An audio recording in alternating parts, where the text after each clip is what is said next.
But the other thing that I think is going on here, George, is that this is all premature. This is a premature conversation because we have not finished counting votes. There are states that have not been called. And back in 2000, Al Gore was given his day in court. We should give President Trump his day in court, let the process unfold. Because, George, we live in a republic. We are a government that gets its power from the consent of the governed. That is the people. They give their consent on Election Day. Election Day needs to be fair, honest, and transparent. And we need to be sure that we had an honest election before we decide who gets to be in the White House the next 4 years. Governor Noem, do you have any evidence that it wasn't an honest election? You put out a tweet earlier this week saying it was rigged. Do you have any evidence at all of widespread fraud? I've spoken with Republican secretaries of state in Georgia, in Arizona. I've spoken to Republican officials across the country. They have come up with zero evidence of widespread fraud. And that is not true. That is absolutely not true. People have signed legal documents, affidavits, stating that they saw illegal activities. And that is why we need to have this conversation in court. The New York Times itself said that there were clerical errors. If you look at what happened in Michigan, fraud, Governor, that's that we had computer glitches that changed Republican votes to Democrat votes. You look in Pennsylvania, dead people voted in Pennsylvania. So, George, I don't know how widespread it is. I don't know if it'll change the outcome of the election. But why is everybody so scared just to have a fair election and find out? We gave Al Gore 37 days to run the process before we decided who was going to be president. Why would we not afford the 70.6 million Americans that voted for President Trump the same consideration? If Joe Biden really wants to unify this country, he would wait and make sure that we can prove we had a fair election. Governor Noem, Al Gore was behind by about 500 votes in one state, Florida. Joe Biden is ahead in all of the close states by multiples. And look at how many more moving parts we have today. 10,000 votes in Georgia, 27,000 votes in Nevada, almost 20,000 votes in Arizona, more than 30,000 votes in Pennsylvania. That is not close. That is not within the margin that elections are usually turned around on. And many, many more states are in play this time around. And that's what I think is interesting, is this declaration from some individuals saying it was an overwhelming victory for Joe Biden. It simply wasn't, because you have so many of these states that are still in play. All I'm asking for, George, is that we don't break this country. When you break the process on which we elect our leaders, you will break America forever. So this isn't just about this election. This is about every election in the future. And the fact that the American people, the everyday people who get up and work hard, that are suffering through this pandemic, that have tragically lost family members, that they need to know at least America still functions and we care about doing things right. You are listening to Ada Jet Noise, and this is the Morning Flyby.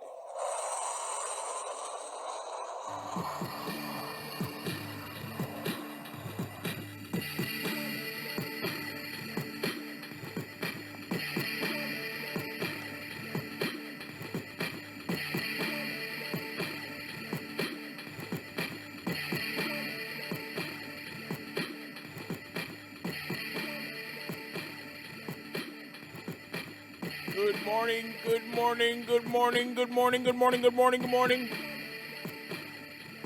You're listening to Ada Jet Noise, and this is the Morning Flyby. Thank you for joining me. That was indeed Kristi Noem talking to George Stephanopoulos, giving him what we know, giving all the information that he needs to start admitting to if he wants to be considered a credible journalist, which he's really not. He's not a credible journalist. He's a Clintonista, as a matter of fact, running the news ship at ABC. Not being a very honest man. And Kristi Noem giving him all the information, letting you know that signed affidavits are on the table now. Very important. Just don't hand those out like Halloween candy. People don't sign them if they can't back them up. So an investigation needs to come to play. No one knows the outcome of what's after a recount or an investigation or anything like that. But if it is indeed an up and up win by the Biden-Harris camp, then I don't see why there should be any reason why they wouldn't want to shut everyone the hell up, right? On our side, give us, hey, look, here's the real deal. We won. Here's the proof of that. There was no. I like the word. I like the wording "widespread fraud" by George Stephanopoulos. Widespread fraud. It's actually isolated incidents, we'll call it fraud. Not widespread. Not so much widespread. So, so he's kind of telling the truth when he says widespread fraud. But yeah, some new lawsuits happening. And maybe that'll clear some air. And maybe we can get some questions answered, including who is the president, who is actually the president. Again, the Biden-Harris camp have nothing to fear if everything was on the up and up. So that's why I think they should have no problem. No problem. I'm seeing some quietness coming from the left. I'm noticing some quietness coming from the left. There's the celebration in the streets. That's all fine and good. Hey, they got rid of the guy they wanted to get rid of, or at least they were told they got rid of him. So, but I'm noticing a lot of good Democrat people. Not saying too much. Democrat voters, Democrat loyalists, liberals. Good. They prefer honesty in their life. And they're a little concerned. They're a little concerned about how this all went down. Nothing sounds right. I'm sure when they were watching the election and they saw Trump pull ahead like immediately, they were bummed. They were disappointed. They probably even went to bed. And they woke up the next morning and there was like this gridlock. There's this gridlock. And they were like, well, maybe Biden has a chance. Then as you see what's going on with the gridlock, watchers, if you will, witnesses, if you will, ballot counting, surveyors, whatever, being denied access to the ballot counting, right? Ballots showing up in the middle of the night. Coming in hundreds of thousands, coming in for one person. It's a little bit iffy on how that this is all being handled, how this is all going down. So we've got some questions that need answered, and hopefully with a little time, we'll take the time and the steps needed, and maybe we can get a real answer in who's actually the president of the United States for the next 4 years. A new election lawsuit filed in Michigan on Sunday alleges massive voter fraud and vote counting procedures in Wayne County, a Democratic stronghold and home to the city of Detroit. The Great Lakes Justice Center, a nonprofit civil liberties defense organization, announced its lawsuit in a press release claiming that the Wayne County election officials allowed illegal, unlawful, and fraudulent processing of votes cast in last Tuesday's election. Democratic presidential candidate Joe Biden defeated President Trump in Michigan, winning 146,119 votes. The lawsuit seeks to void results of the election in Wayne County and calls for a do-over. And that's a fair thing too, right? Do-over?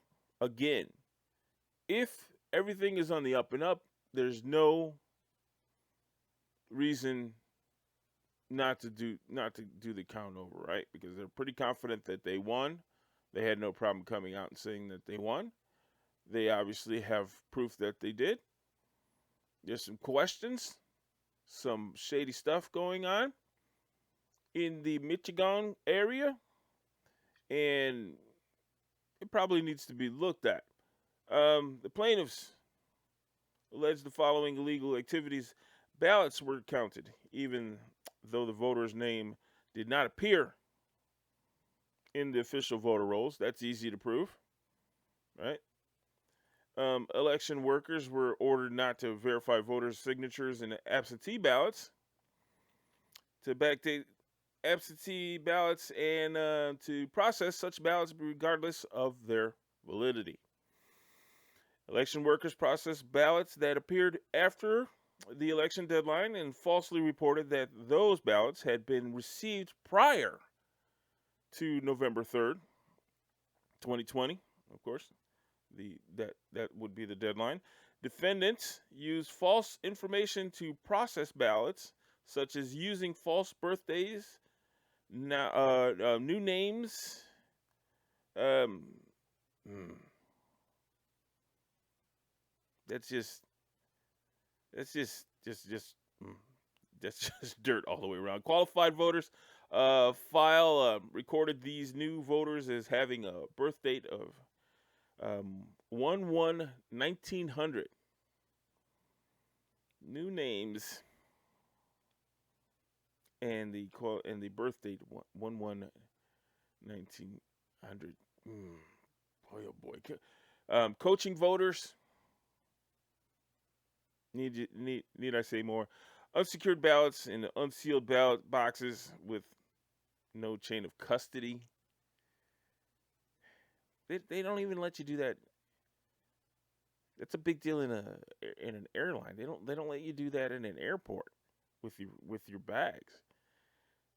You know, if you don't know where your bag has been, or it's disappeared at one point, they're gonna make a big deal about that. That's why they ask you: has your bag been around anyone else or handled by anyone else? Defendants refuse to record challenges.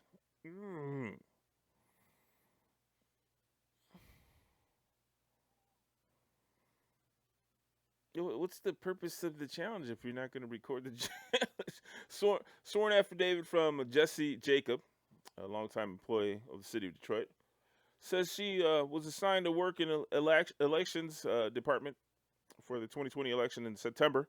She worked at the election headquarters processing absentee ballot packages. Her work on the election continued through November 4th, when Jacob says she was told to leave TCF in Detroit, TCF Center in Detroit, where ballots were being counted, because she raised too many questions about what was happening around her. Beginning in September, Jacobs claims that she made it 70 to 80 other poll workers. She and 70 or 80, 70 to 80, other poll workers were instructed by their supervisors to alter the mailing date of absentee ballot packages to be dated earlier than they were actually sent. Additionally, she says that she was told to instruct voters to cast their ballots for Democrats and Joe Biden, and even accompanying them into the booth to do so. A little bit of coaching there. In October, after being transferred to a satellite location where she processed voter registrations and issued absentee ballots for people to vote in person, Jacobs claims she was told not to ask for a driver's license or a photo ID. Again, we need a voter ID. I'm sorry, but this is what you get. This is what we get. We get this sort of nonsense. There should be, again, a voter ID.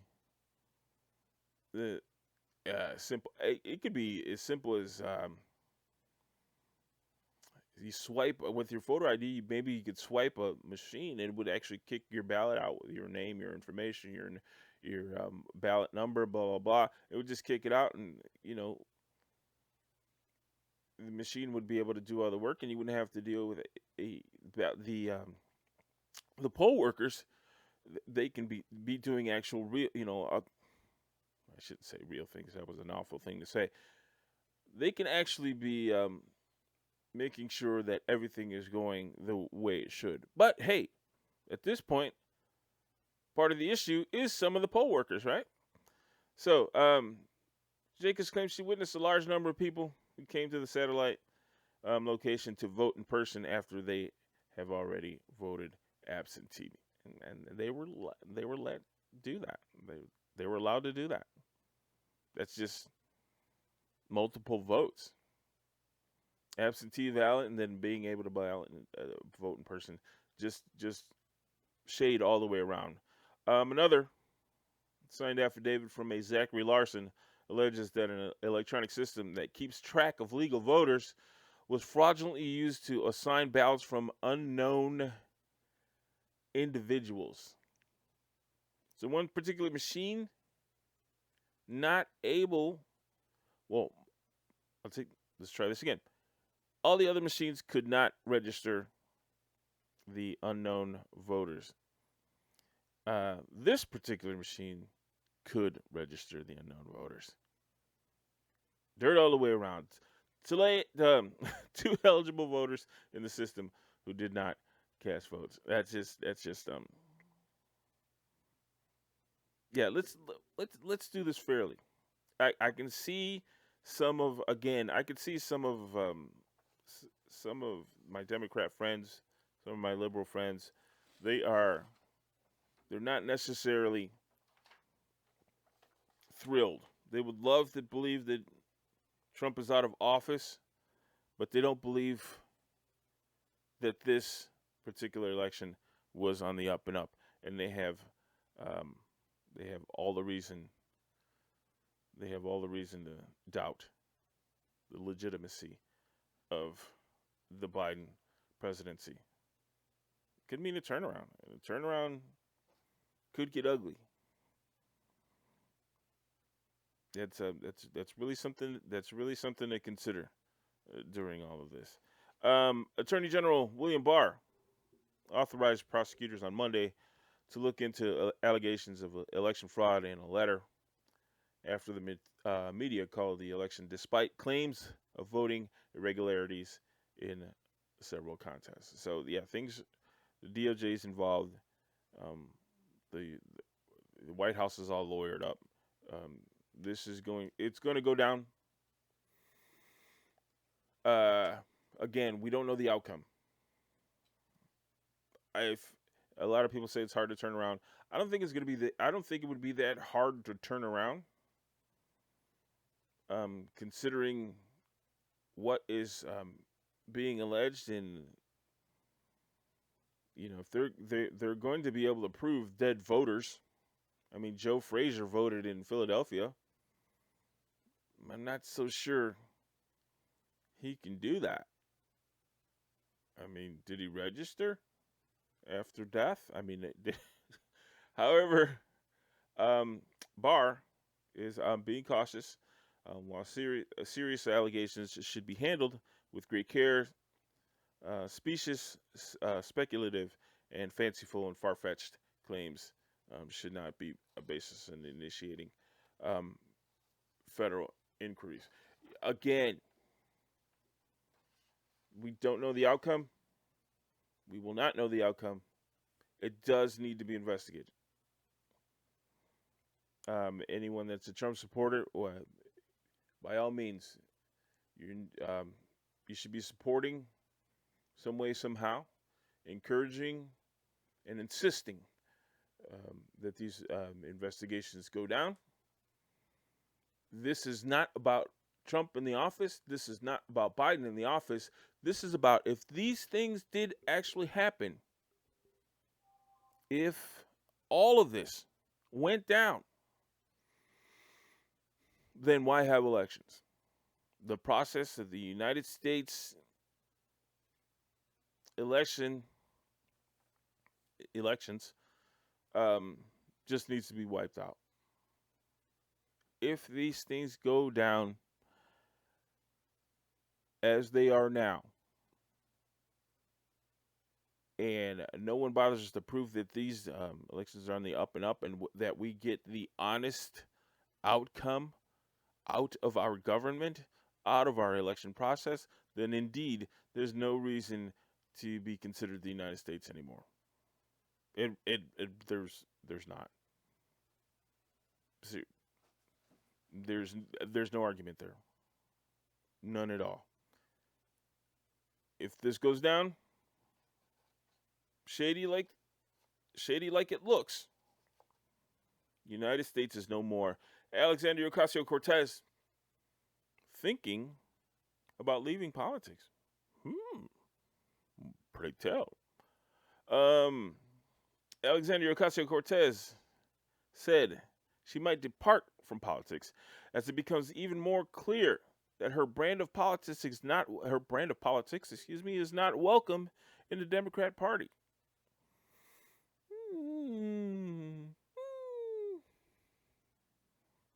AOC told the New York Times, quote, "I've been begging the party to let me help them for 2 years.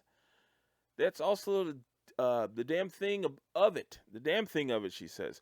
"I've been trying to help before the election. I offered to help every single swing district Democrat with their operation, and every single one of them but 5, which that sounds exactly how it would come out of her mouth, refused my help.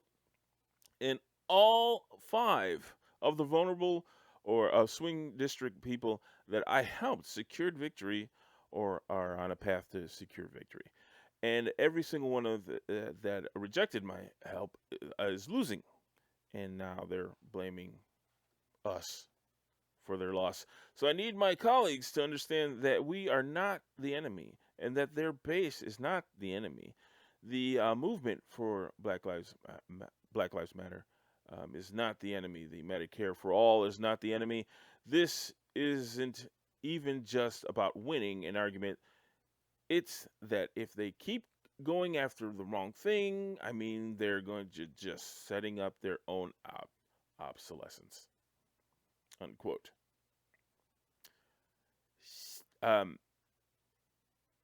She is the future of the Democrat Party.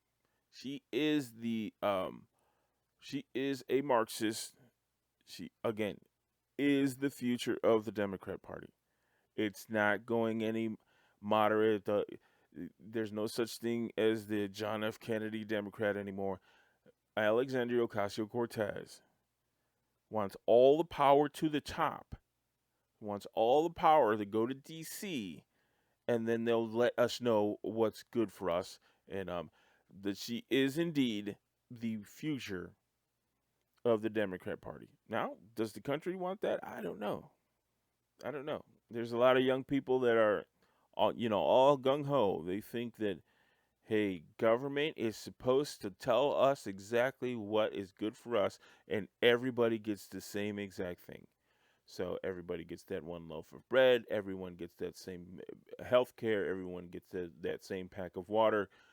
That is the future of the Democrat Party, and I think that she's doing exactly what she needs to do to sell that point, and people are indeed buying into it.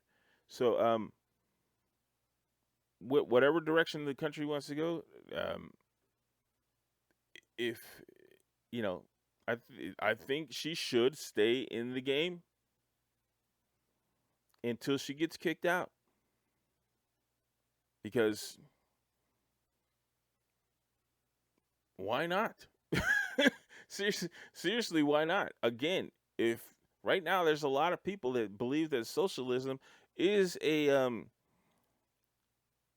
kind thing to take away what you've earned and have that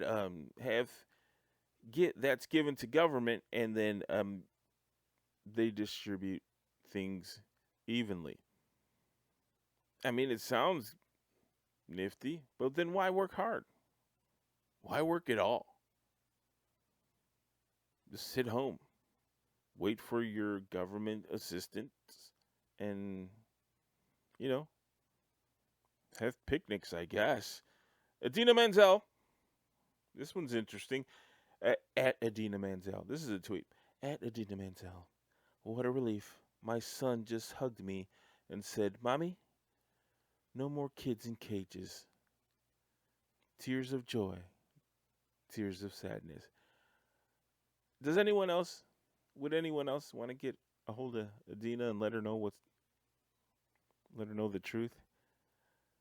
I mean, it's important to note the mainstream media has some credibility issues right now, and so before we accept the calling of Mr. Biden, um, the calling of the any winner to this election, maybe they can let legitimate votes get counted, and the challenges be exhausted, and we'll let the voters, not the media, call this election. It's a little disturbing. Here, I wrote a little something. Let's get back to you, Adina. If your son genuinely believes this, then you are very bad parent. Seriously, you're a very bad parent. You're either pretending to actually be concerned, hence teaching your son that phony feelings are enough to make a difference, or you are purposely filling your son's head full of lies for political purposes. It's not. Um, Here's the bottom line on the children in cages issue. It's not an issue. It's not. Nobody wants these kids in these. Nobody wants these kids behind these fences. That were built during the Obama administration. Um, it's something to consider, Adina, when you say no more kids in cages, um, and or when you support your son when he says no more kids in cages. But those fences were built in the Obama administration. They were built to separate the children that were not claimed by parents um, from any dangerous adults, any dangers in general. Those kids are, and many of those kids, if you don't remember, in 2012, 2013, the trains that were just stacked with children, even on top of these trains, riding these trains from across South America and to on their way here to the United States. So some of those kids, I would remember stories of parents saying, "Hey, look, I sent my son or daughter because there's nothing here for them in Venezuela or El Salvador, what have you. There's nothing here for them. We don't have anything. We can't give them anything. We get at least maybe there they can send them to the United States. Maybe they can become anchors, and the parents can come get them and stay in the United States. Who knows? Coyotes brought those kids here. Um, eh, Speaking of that, there was back when Trump mentioned coyotes in the debate, there was a lot of oh boy, there was a lot of liberal backlash um, that was that Trump was claiming that feral dogs, coyotes, it's the best way I could describe them. Feral dogs, the coyote animal. They were questioning how a coyote could bring a child across the border. Well, they would grab it by the shirt, neck, the shirt, and drag it across the border. Or, maybe the kid was riding the coyote and he couldn't control it and it crossed the border and he ended up here in the United States. So that's how children get here in the United States by coyotes. Either that or coyote is a nickname for people that actually bring illegal aliens across the border um, and get them here into the United States.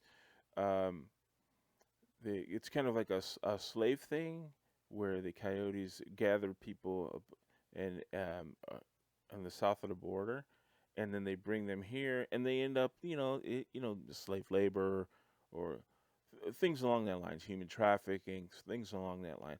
So you can either go with the coyote, feral dog, animal thingy, bringing children here, or you can go with the truth.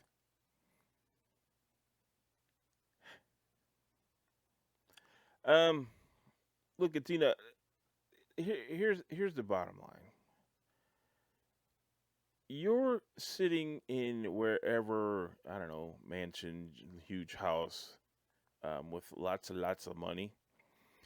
If you are truly concerned about these children in cages, you and your son, you should get with your son and start some sort of organization where you get all your really rich friends to donate 50 to 60 or 70% of your money so that these kids can live in their own houses, right?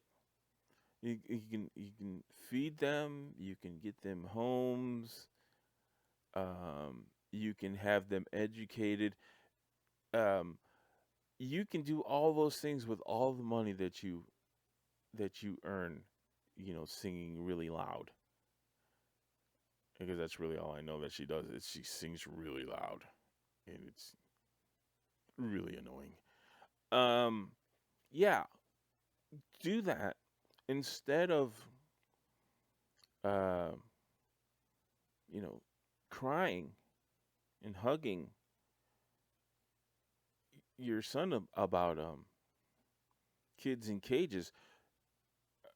Invest time, effort, money into helping those kids while they're down there, while some processing goes on, right? Because a lot of those kids are there because their parents pretty much gave up on them, or loved them so much that they sent them here blindsided, or gave up on them because they disappeared because they were kidnapped and then brought over here for, again, slave purposes. Um, those kids in cages, their parents can't be found. Their parents can't be found. If their parent did bring them here and then they were separated from them for a short amount of time, then the parents were supposed to go back to get them. They didn't come back to get them. Most of those kids are here not by their choice, indeed. But what do we do with them? I say that the people that are most concerned. I saw the Super Bowl halftime show with Jennifer Lopez and with the kids in the cages. I say that as many kids that she had on stage on the field, um, in cages, she should adopt that many of the kids in the fences at the border right now. Just adopt them. You have the money. You have the resources. You can do this. People can do this. If you are concerned, help those children. You help them. Because right now they're going through the process made by Bill Clinton, the process added onto by Barack Obama, uh, Bush, W. Bush, Clinton, W. Bush. Continued the process. Obama added the process. He put up nice, clean fences to keep the kids behind. Right, and so now all of a sudden, when Trump is in office, all of a sudden it's an issue. We're probably gonna have to grow up on that one. Oh yeah. This one's good too. Let the race games begin. Um, we got a taste this morning of the civil war brewing with the Democrat Party. Should Biden indeed be the next president? Take a listen to this, um, and see where Democrats are right now with people like Black Lives Matter. Now you got to actually pony up a policy agenda that's going to speak to Black people's interests, and that's not going to be about centering and assuaging the 70 million voters who voted for a very different kind of world. And so I'm both excited and elated about what this means, but I have my eyes laser focused on Joe Biden and Kamala Harris, because Black folks are asking for real policy concessions here to make our communities better, real investments, and we aren't asking to be unified with the kind of people that would deliver Donald Trump to another victory. We are asking for a forward-looking, future-pressing agenda, and you can't celebrate Black women. You can't celebrate Kamala and Stacey and Representative Nakima and Latasha Brown and all of these Black women who made this thing happen, and then get in the office and focus your entire attention on appeasing white voters because they fell out of the fold. That can't be the political agenda of this moment. And I think that we're going to have some hard truths and some hard wrestling over these next couple of months. Does that sound like unity, like togetherness, like Biden was the answer? Does it? I'm not getting that from people. In a couple of minutes, I'm gonna do a little countdown. I'm gonna give you fair warning, in case your children, grandchildren, what have you, are near the computer. So just in case you want to turn it down or put your headphones on, or not, or maybe listen to it later, or maybe shush them away from you. I've got another clip that is very, very telling, where the Black Lives Matter and the Antifa movement is going to go. It is not going to go in the favor. Let me put it to you this way: those organizations are just as angry, if not more angry now, that Biden is in office. Because what is happening is that a lot of people that voted for Biden believe that the struggle, if you will, is over. And again, I'm going to play the clip. I'm going to play this clip. Again, there's some strong language in this. I'm going to count down. I'm going to do the EIB network trick, the golden microphone trick, and I'm going to count down, giving you the opportunity to if you're at work and you don't want anybody to hear some of the language that's going to come out of this, maybe you don't want to listen to it now, or you want to put in some headphones, your Bluetooth or whatever, or if your children are near, you can shush them away. I'm going to count down backwards from 5, and then I'm going to play this thing. Again, strong language. I gave you fair warning. Again, this clip starting in 5, 4, 3, 2, 1. For all of you fucking journalists. For all of you fucking journalists. For all of you white liberals. For all of you white liberals. Who have been celebrating. Getting drunk off your asses. About Biden winning this election. You are all a bunch of fucking fools. Get it together. Get it together. Get together. And keep this in mind. You are using this plaza as a tourist attraction. You are all acting like this is fucking Disney World. This is not fucking Disney World. You have all colonized this space for your own benefit. We will not have it here. We are not going anywhere.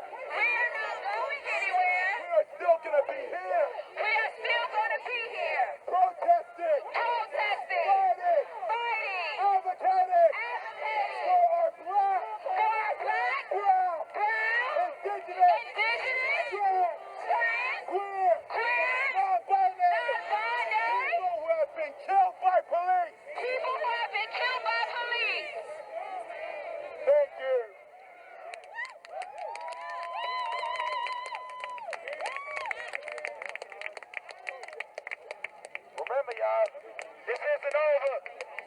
You weren't out here in March. You shouldn't be out here right now. Go home. Unless you with this movement, go home. This is not a party. We're just getting started. We'll be back. There's where we're at. If Biden does get in, they're still talking about defund the police. These are the people that said that these were that the rioting, the looting, was peaceful protest. We're in a crucial time. The people that were doing the screaming and the yelling here, particularly the bullhorns, just before that, demanded that the people that voted for Biden, that were there celebrating, to raise their fist. If you noticed, as he's yelling on the bullhorn, the people were repeating what he was saying. It was an oath. It's an oath. You raise your hand, and you repeat what the we'll just call him the speaker at this point. You repeat what you're being told to repeat. This is an oath. You have to commit to the Black Lives Matter movement or the Antifa movement. The ugliness comes from you letting it consume you. You letting this false narrative consume you. If you believe that you are not racist and you treat people kind, you insist on fairness, you insist on equality, that's not enough. It's not enough.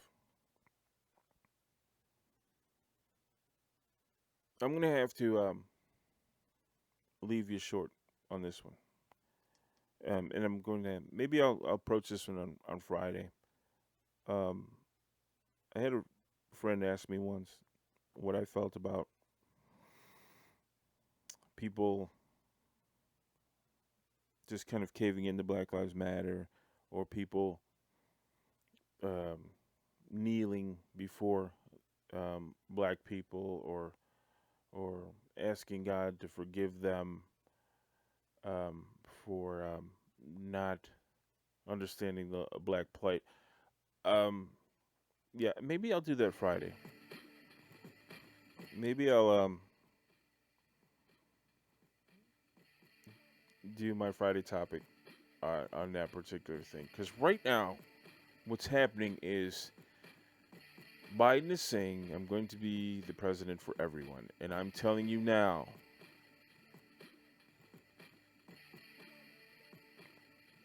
if they go with some of the things they campaigned on, like defund the police, and just letting these rioters do what they want, and protesters just kind of take over,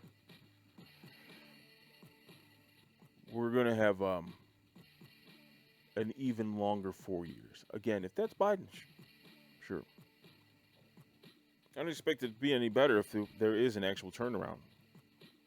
If the investigation does turn out to be that Trump did win. But Trump will have a different approach on how that'll get handled. In the meantime, Biden is claimed victory. The Biden-Harris camp claimed victory, and we're dealing with even angrier people. Again, if you think they're going to let you forget that they are in this fight, you are sadly mistaken. I hope to bring you better, happier news tomorrow. Ada Jet Noise, you were listening to Ada Jet Noise. Please, by all means, find me on Facebook, hit like, or follow me on Parler, where apparently people are jumping on Parler in droves by the millions. And for some reason, I'm really kicking butt on Parler. Thank you. By all means. By all means, that's what I want to do. I would love to do this every single day with no interruptions. So Parler, please find me on Parler. Follow me on Parler, on Rumble, which is awesome, which is, Freedom Ring on Rumble. Ada Jet Noise on Rumble. Find my videos, subscribe, follow. And on YouTube, please subscribe on YouTube. Ada Jet Noise. ADA Jet Noise. That's where you'll find me in all these places. ADA Jet Noise. 3 words. Ada Jet Noise. Until then, thank you for joining me. I try to give you some more updates on the where the election's at, where the investigation is at. Hopefully I can lighten up this mood for the rest of the week. Man, because we're like in limbo right now, and it's not even like a good limbo. Again, find me in all those lovely social media places and hit like and follow. Let them know you love me. Till tomorrow,